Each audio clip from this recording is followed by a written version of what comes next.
오랜 시간 메마른 대지에 참 귀한 단비를 주셔서 감사합니다. 오늘 이 시간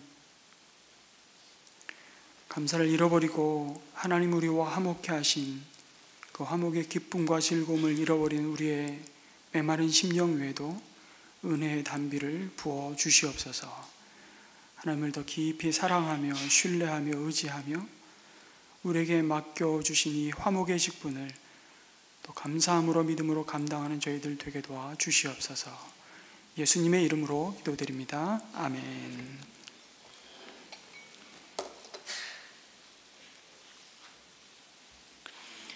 여러분, 오늘 우리가 살펴볼 그 화목 제사는 붙여진 이름 그대로 하나님과 그의 백성 사이에 이루어진 화목에 대한 감사와 기쁨의 의미를 담아서 자원하여 드리는 제사였습니다. 그리고 그 감사를 온 가족과 이웃과 더불어 누리는 잔치의 성격을 가지고 있었습니다. 그래서 보통 구약의 제사를 여러분 떠올리면 어둡잖아요. 제물인 짐승이 참혹하게 도살되고 그 피로써 제사자의 죄값을 대속하는 그 엄숙한 광경만을 우리가 떠올리게 됩니다만, 화목 제사는 하나님과의 관계 회복을 통한 기쁨과 즐거움이 은혜로 주어졌음을 기념하는 제사였습니다. 그래서 화목 제사가 드려지는 과정과 방식은 번제와 매우 흡사했는데요, 제물로 드려지는 짐승의 머리 위에 제사를 드리는 자가 안수하여 희생의 제물로 드렸고, 짐승의 모든 기름기와 두 콩팥과 그 주변의 기름기는 제물의 주인도 제사장도 절대 취할 수 없었습니다. 모두 하나님께 화제로 불살라 드렸습니다. 그리고 가슴 부위와 그 제물의 오른쪽 뒷다리만 제사장의 몫으로 돌려서 그들의 음식이 되게 하였습니다. 제일 많은 부분을 가져가는 사람은 누구였냐? 그 제물의 주인, 봉헌자가 취하여서 정해진 시간 내에 다 먹어야만 했습니다. 만약 시간 내에 그 제물의 고기를 먹을 수 없었다면 모두 불살라 버려야만 했습니다. 그렇게 하지 않으면 화목 제사를 드림이 오히려 하나님께 역겨운 행위가 되고 심지어 백성에게서 끊어질 것이라고, 하나님이 주신 화목의 선물이 도리어 하나님 심판인 죽음으로 되돌아올 수 있다는 아주 엄중한 경고를 하고 있습니다.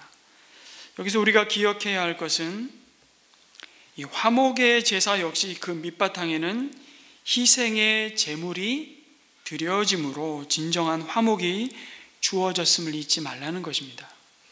거룩하신 하나님과 화평을 누리는 그 유일한 길은 하나님과 사람 사이를 갈라놓은 이 죄의 문제를 해결하는 것뿐이라고, 이 진리를 화목제 역시 보여줍니다. 5대 5가지 제사 중에서 제사에 참여하는 모든 자들이 일반 백성까지도 제물의 일부를 먹을 수 있도록 허락받은 그 유일한 제사가 화목 제사였지만, 그럼에도 절대로 취할 수 없는 부분이 있다는 것을 경고하고 있습니다. 주의를 기울여야 함을 가르치는 것은 속죄를 위해 가장 값진 희생이 치러졌음을 결코 잊지 말라고 하시는 겁니다. 죄 사함의 기쁨과 구원의 영광을 누리게 하신 그 하나님의 은혜가 얼마나 큰 값을 지불하고 하나님이 우리에게 베푸시는 은혜인지를 망각하지 말라는 것입니다. 이 사실이 오늘 우리에게 말씀하시는 것이 무엇입니까? 그리스도 예수의 십자가 외에는 우리가 받은 그 은혜에 우리가 보태거나 우리 자신이 자랑할 것이 하나도 없다는 사실을 고백하는 것입니다. 피 흘림이 없은즉 죄사함이 없고, 주님의 피 흘리심으로 우리에게 영원한 생명이 선물로 주어졌음을 감사하면서 이제 이 생명이 내 것이 아니라 주님의 것임을 기억하라는 것입니다. 그래서 이제 우리 이렇게 고백합니다. 우리가 살아도 주를 위해 살고 죽어도 주를 위해 죽나니 사나 죽으나 우리가 주의 것임을 깨달아 알라고 말씀하십니다. 그리고 우리의 생명이 주님의 소유임을 생각할 때 이 생명으로 우리가 행할 수 있는 가장 가치 있는, 가장 복된 삶이 뭐냐면 바로 내 옆에 두신 그 사람을 돌아보고 사랑과 선행을 격려하며 서로 원망하지 말고 서로 겸손으로 섬겨서 죽음으로 가득한 이 땅에 그리스도의 십자가를 통해서 이루신 진정한 샬롬, 화목을 이루는 삶이라고 말씀하십니다. 이 사실을 바울은 고린도후서 5장 17절 18절에서 이렇게 밝힙니다. 같이 한번 읽을까요? 시작. 누구든지 그리스도 안에 있으면 그는 새로운 피조물입니다. 옛 것은 지나갔습니다. 보십시오, 새 것이 되었습니다.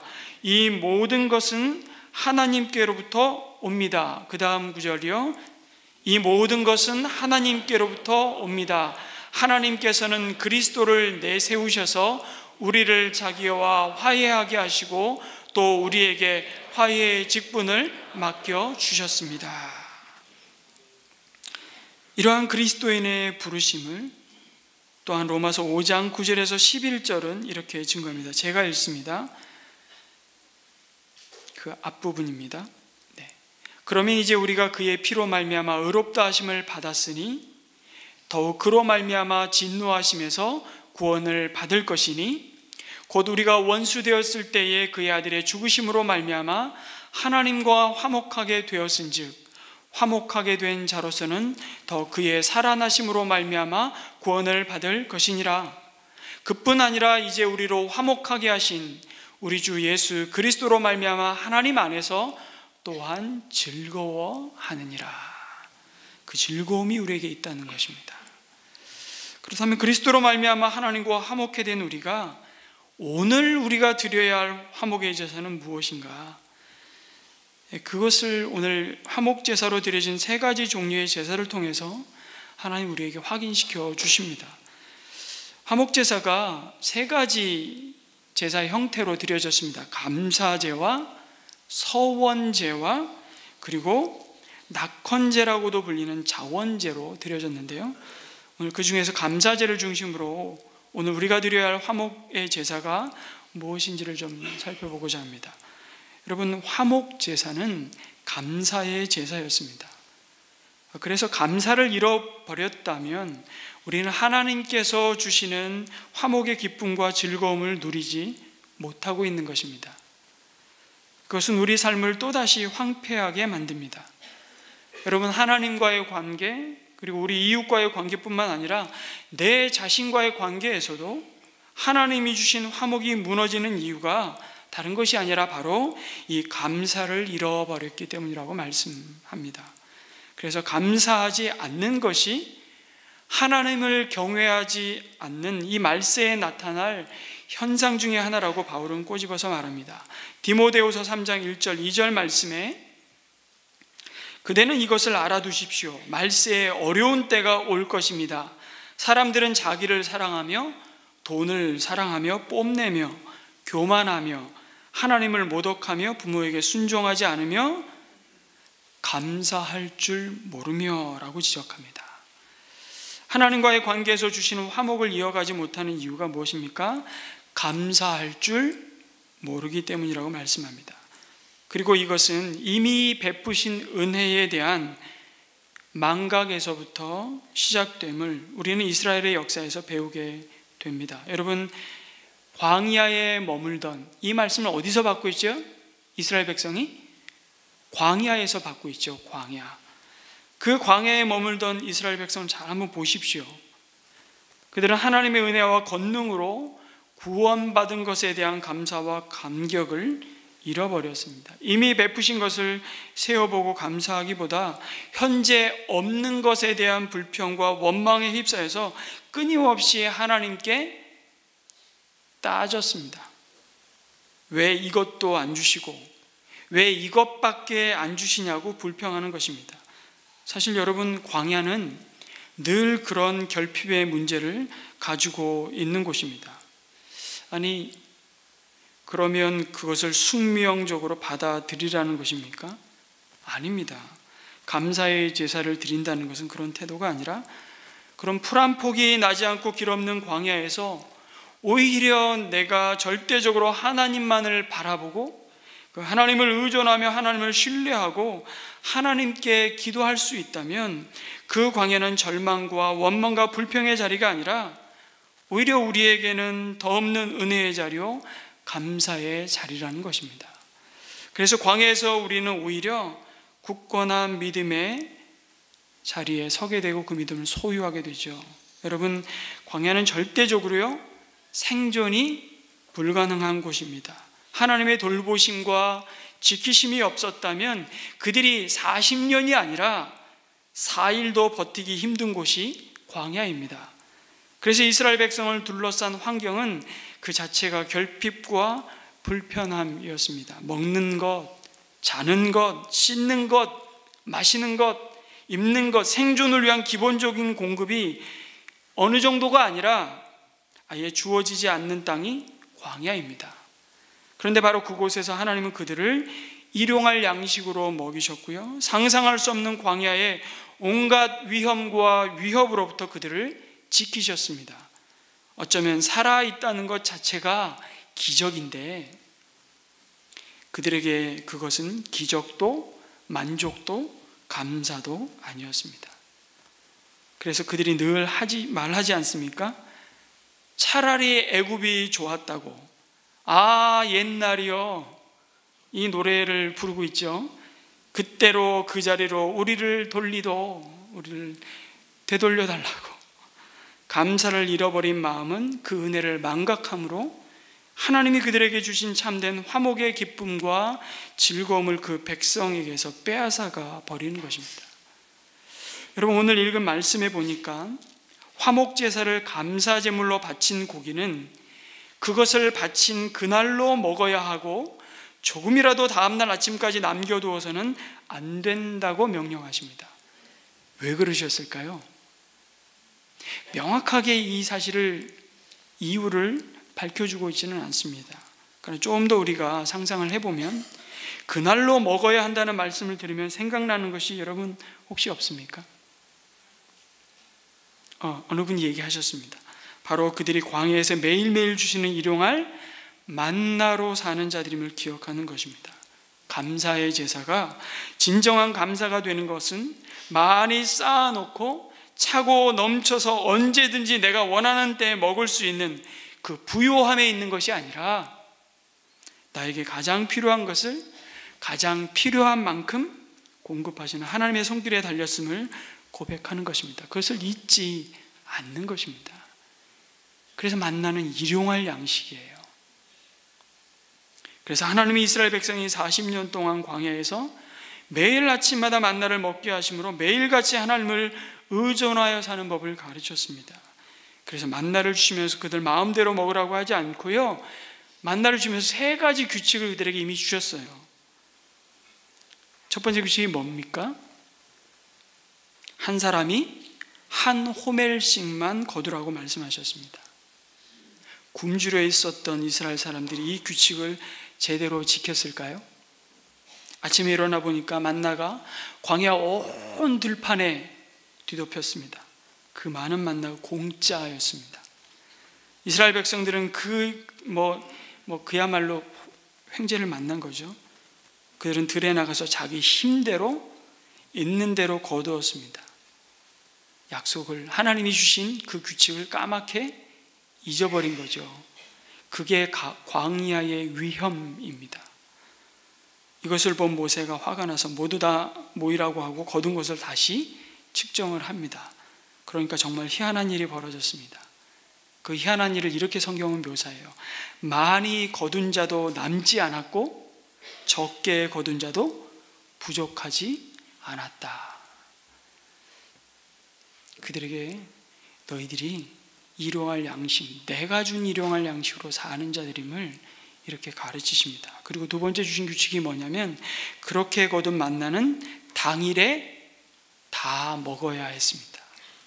그래서 이스라엘 백성들은 날마다 들에 나가서 만나를 거두어야 했죠. 하나님 만나를 넉넉하게 주셨지만 한 달치의 양식을 거두게 하시지 않았습니다. 한 호멜은 그들에게 일용할 양식이었습니다. 이것이 만나의 정신이죠. 바로 이 규칙이 하나님의 백성들이 날마다 하나님의 은혜에 의존해서 살아가는 존재들임을 보여주는 것입니다. 그런데 이 규칙마저도 지키지 않은 사람들이 있었습니다. 그들은 먹고 남은 것을 그 다음 날까지 쟁겨놨죠. 남겨두었습니다. 그 만나가 어떻게 되었습니까? 벌레가 생기고 악취가 나고 도저히 먹을 수 없게 되었습니다. 그렇다면 왜 그들이 만나를 남겨두었을까요? 어쩌면 그 다음 날 나가서 거두기 귀찮아서 남겨뒀을까요?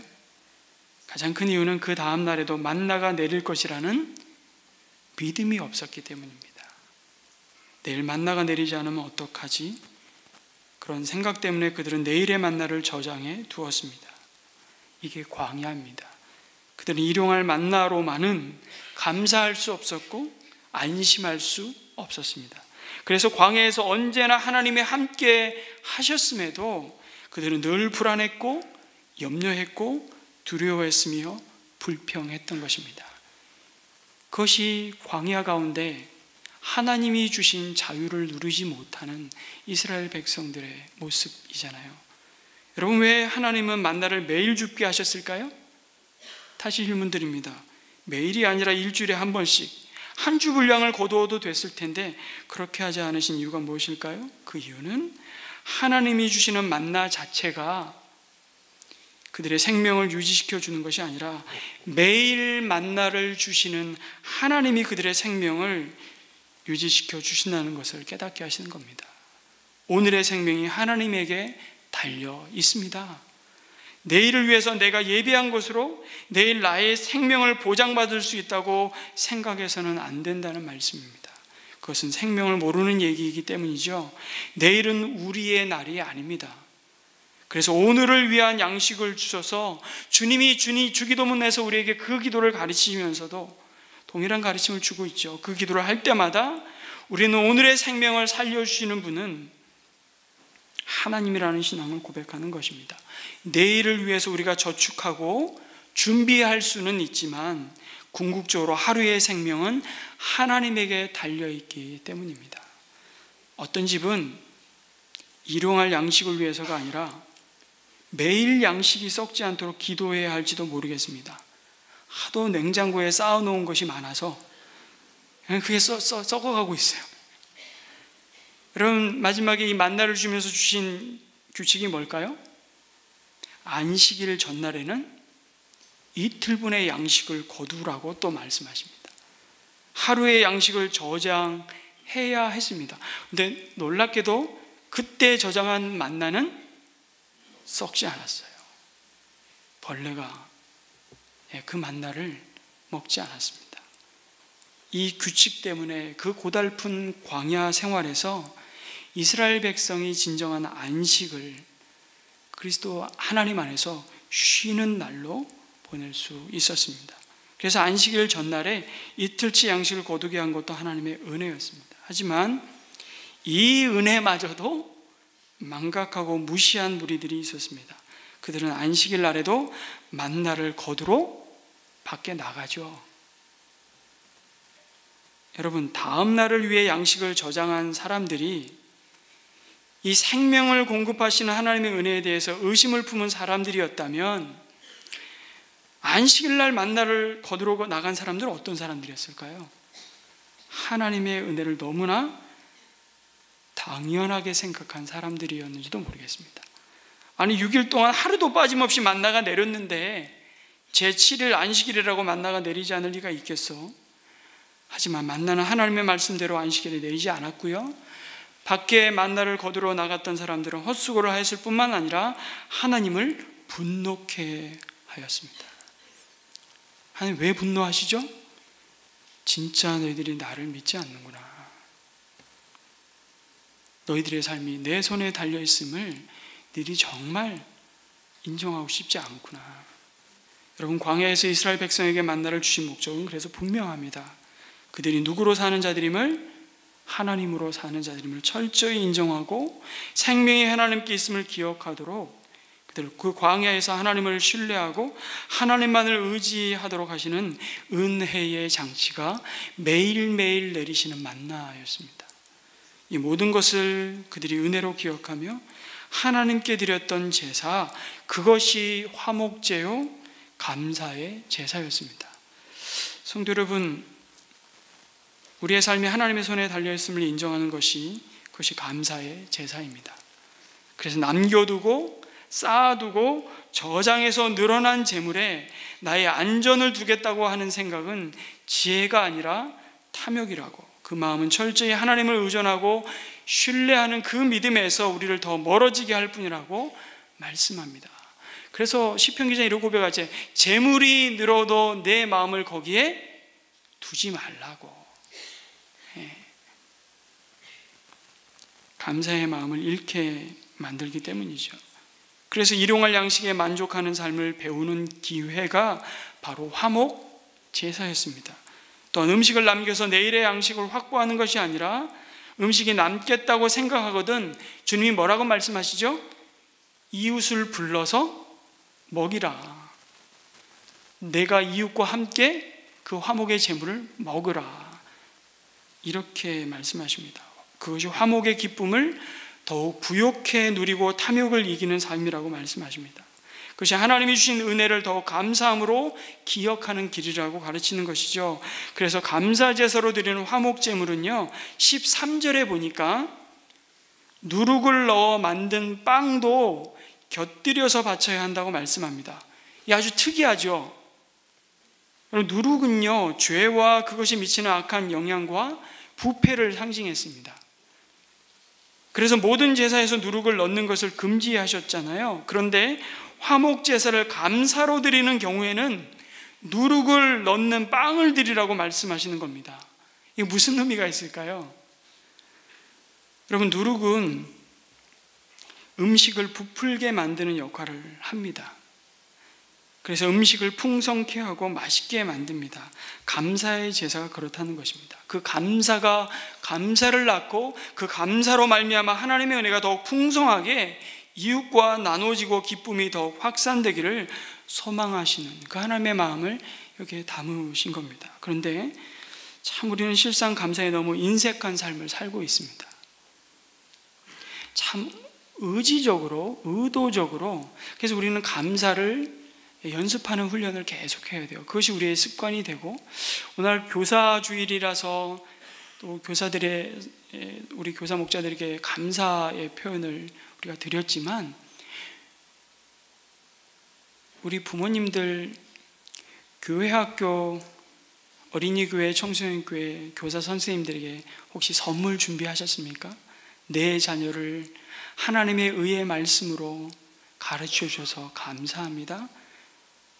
내가 다 채울 수 없는 그 사랑을, 그 부족한 부분을 대신 또 채워주셔서 감사합니다. 그 마음을 담아서 혹시 선물을 준비하셨나요? 선물을 준비하시지 못하셨다면 그 선생님에게 따뜻한 문자 하나라도 보내시기 바랍니다. 그것이 우리를 이 화목제사로 부르시는 하나님의 마음입니다. 제가 주중에 제 제자로부터 중학교 때 함께 제자훈련 했던 제자로부터 긴 문자를 하나 받았어요. 얼마나 감사한지요. 잊고 있었는데 중학교 때 집에 불러서 같이 라면 끓여 먹고 밥해 먹이고 하나님의 말씀을 같이 암송하고, 근데 그 제자가 그때 암송한 갈라디아서 2장 20절 말씀을 붙들고 오늘까지 저는 살았습니다. 이렇게 문자를 보낸 거예요. 그 얼마나 감격이 되든지요. 이게 한 선물이잖아요.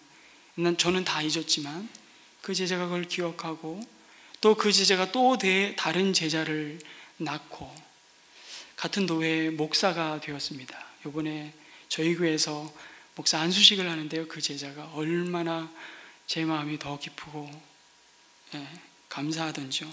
감사는 감사를 낳는 것입니다. 그래서 화목제물을 이웃과 함께 나눈다는 것이 우리에겐 참 버거운 일일 때가 참 많지만 그것을 의지적으로 행하라고. 사실은 귀찮은 일입니다. 차라리 오늘도 보면 재물이 남으면 불에 태우면 그만이지라는 생각을 할 수도 있습니다. 누군가를 부르고 또 그가 희생의 제물로 바친 고기를 먹을 만큼 정결한 상태인지를 일일이 다 확인해야 했을 겁니다.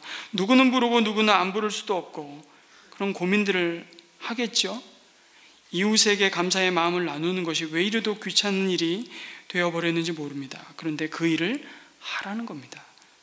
하나님이 주신 은혜를 기쁨으로 나누는 그 수고를 통해 하나님은 자신과 이 백성이 화목해 되어서 비록 광야지만 너희들이 진짜 만족과 기쁨이 어디로부터 오는지 누구로부터 주어지는 것인지를 함께 확인하고 함께 누리고 함께 기뻐하고 함께 전수하고 함께 기념하라는 것입니다. 여러분, 감사 제물로 바친 고기를 바친 그날로 먹으라는 명령 가운데 주신 의미가 바로 우리 탐욕을 이기는 믿음의 비밀을 그 순종에 담아 놓았다는 것입니다.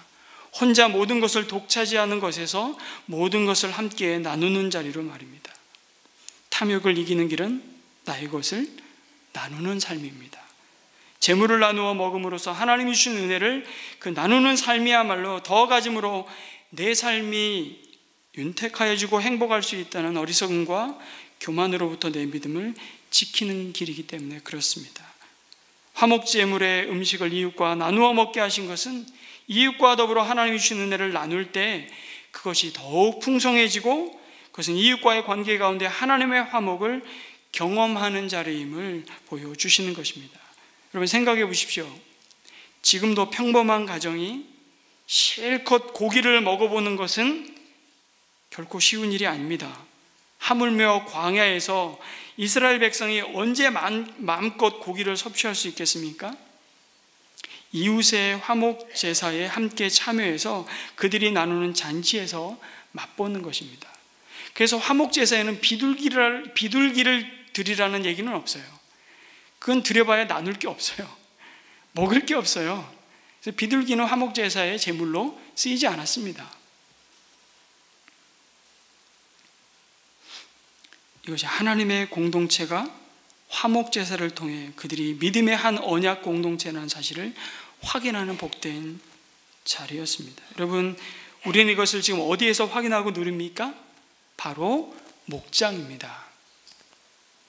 믿음의 사람들이 함께하여서요, 그리스도의 몸인 교회로 세워져가는 목장의 모습이 바로 화목의 제사를 드리는 자리라고 말씀하시는 것입니다. 최초의 교회로 모인 예루살렘 교회의 모습을 사도행전은 이렇게 증거합니다. 사도행전 2장 46절에서 47절 한번 같이 읽을까요? 시작. 날마다 한 마음으로 성전에 열심히 모이고 집마다 빵을 떼면서 순수한 마음으로 기쁘게 음식을 먹고 하나님을 찬양하였다. 그래서 그들은 모든 사람에게서 호감을 샀다. 주께서는 구원받는 사람을 날마다 더하여 주셨다. 아멘. 예수 그리스도 안에서 하나님과 화목해 된 자들이 그 은혜를 기쁨과 감사함으로 나누라는 이 화목의 직분에 순종할 때 그곳에 놀라운 새 생명을 열매 맺게 하시는 그 구원의 역사를 보는 것입니다. 이것이 가정교회인 목장에서 드려지는 화목의 제사입니다. 또한 하나님이 부르신 일터에서도 우리는 동일한 화목케 하는 피스메이커로, 화평케 하는 자로 우리가 부름 받았습니다. 오늘 이 시대의 화목이라는 단어는요, 참 재미없는 단어인 것 같아요.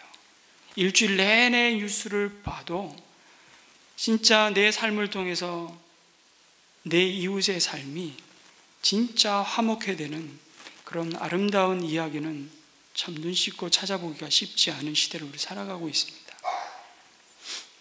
5.18 광주 민주화운동을 기념하는 어제만 해도 우리 사회가 얼마나 사분오열되어 있는지 그리스도인들은 이념으로 하나 될 수 있는 자들이 아닙니다.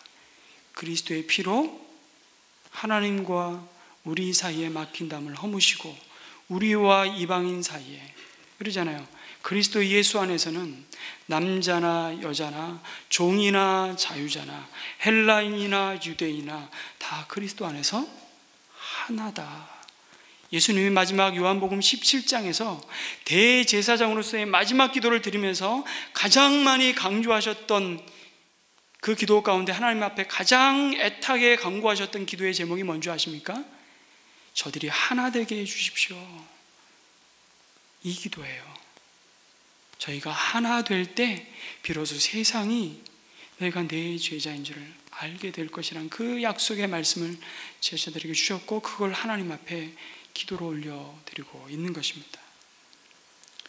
우리 일터에서 그 화목의 직분을 여러분은 어떻게 감당하고 있습니까? 화목의 직분을 감사의 제사로 드린 사람 중에 저는 늘 이분을 떠올립니다.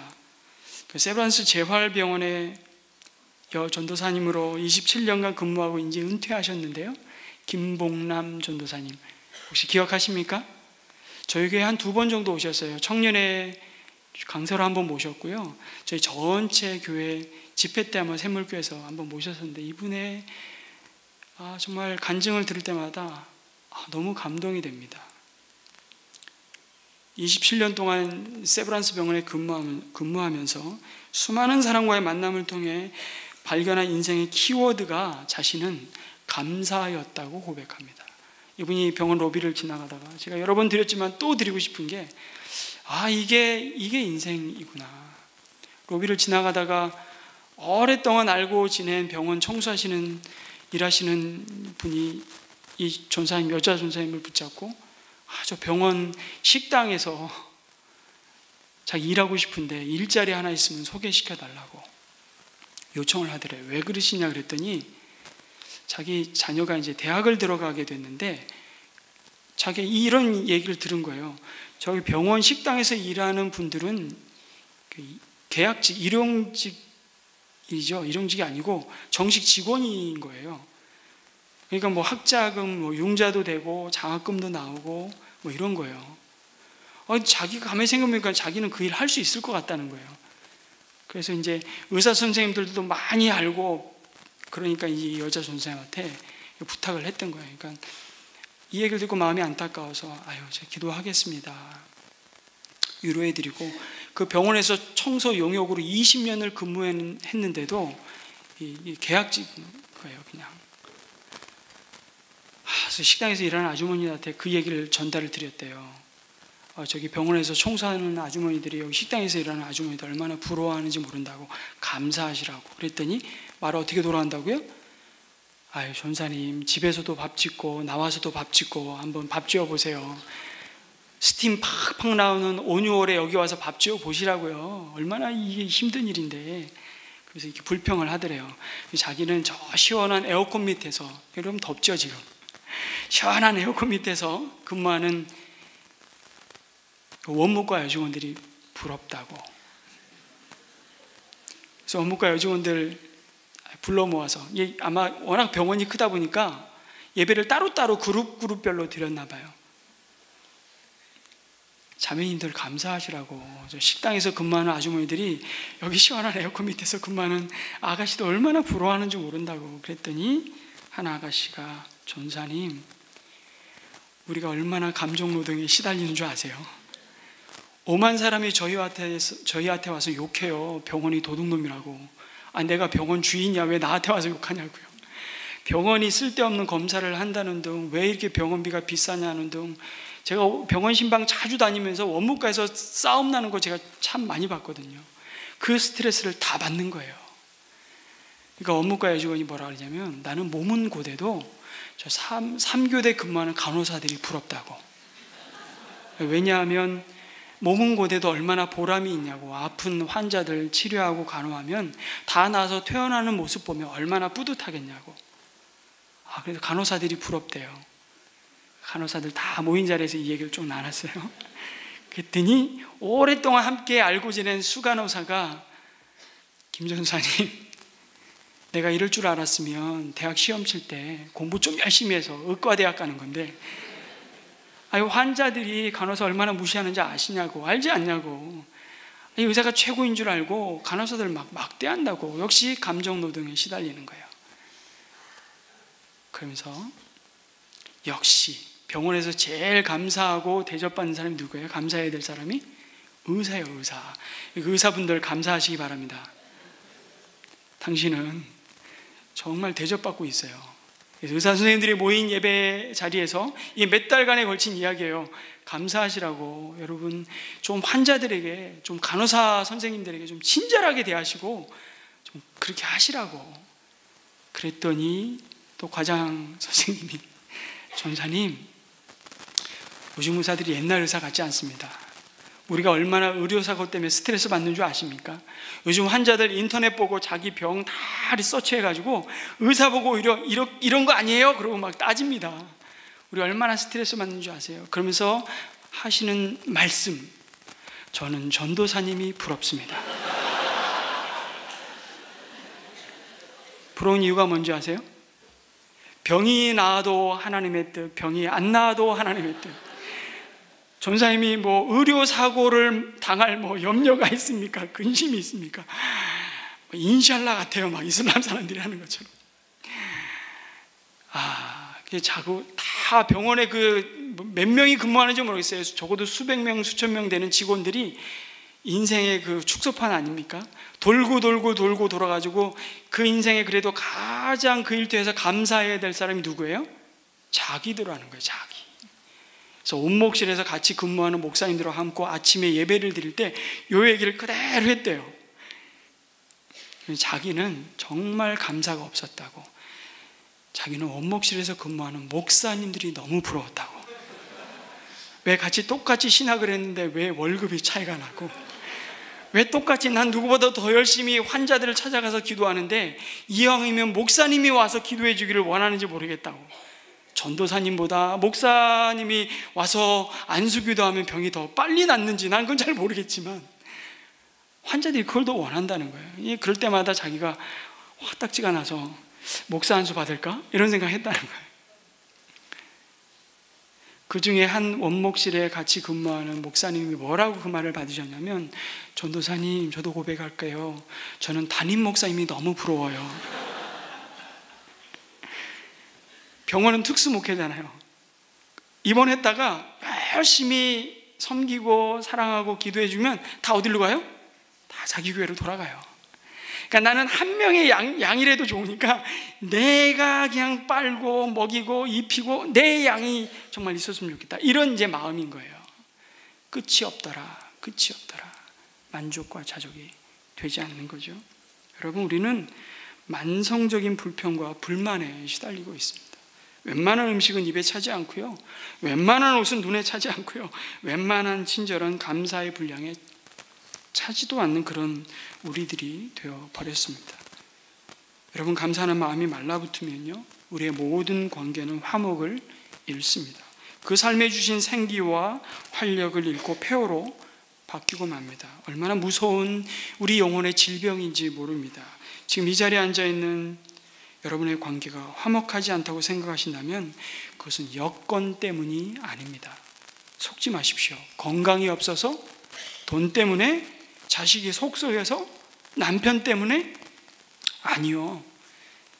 이 가슴에 감사가 상실되었기 때문입니다. 하나님은 왜 감사를 좋아하실까요? 내가 너희들에게 베푼 은혜, 그거 생생되게 하신 거예요? 우리를 위해서입니다. 여러분, 자식이 존경받고 정말 모든 사람들로부터 환영받고 매력있게 여겨질 그 평생을 살기를 원하신다면 제일 먼저 감사합니다. 우리 아까 마지막 영상에 우리 아이들이 했던 선생님 감사합니다, 이걸 가르치세요. 이 말을 못 배운 사람은요, 어쩌면 한평생 환영받지 못할 인생, 화목해 하시는 직분을 감당치 못할 인생이 될지도 모릅니다. 감사합니다가 문장 끝에 종지부가 되는, 감사합니다가 붙지 않으면 정말 내 말이 끝맺을 수 없는 그런 자녀들로, 그런 자신들로 세워졌으면 좋겠습니다. 왜냐하면 하나님이 감사 표현을 요구하시는 것은 그분을 위해서가 아니라 우리를 위해서이기 때문입니다. 스펄전 목사님이 이런 말을 했습니다. 촛불을 주신 하나님께 감사하면 전등불을 주시고, 전등불을 주신 하나님께 감사하면 달빛을 주시고, 달빛을 주신 하나님께 감사하면 햇빛을 주시고, 햇빛을 주신 하나님께 감사하면 햇빛도 필요 없는 천국의 영광스러운 빛을 주신다. 화목한 삶을 여러분 누리고 싶으십니까? 입에 달고 사십시오. 감사합니다. 여보 고마워. 얘야 고맙다. 어머니 고맙습니다. 선생님 고맙습니다. 사장님 고맙습니다. 그것은 약자가 하는 말이 아닙니다. 삶의 기적을 누리기를 원하시고 그 화목의 제사가 되셔서 우리를 친히 화목케 하는 직분을 주신 그 하나님이 우리를 향하신 소원이기 때문입니다. 감사를 표현하십시오. 오늘 우리가 하나님께 드려야 할 화목의 제사는 바로 감사입니다. 이번 한 주간도 감사의 제사로 하나님과 우리 옆에 두신 이웃과 내 자신과 더욱 화목케 되는 은혜가 넘치시기를 주님의 이름으로 축복합니다. 아멘. 우리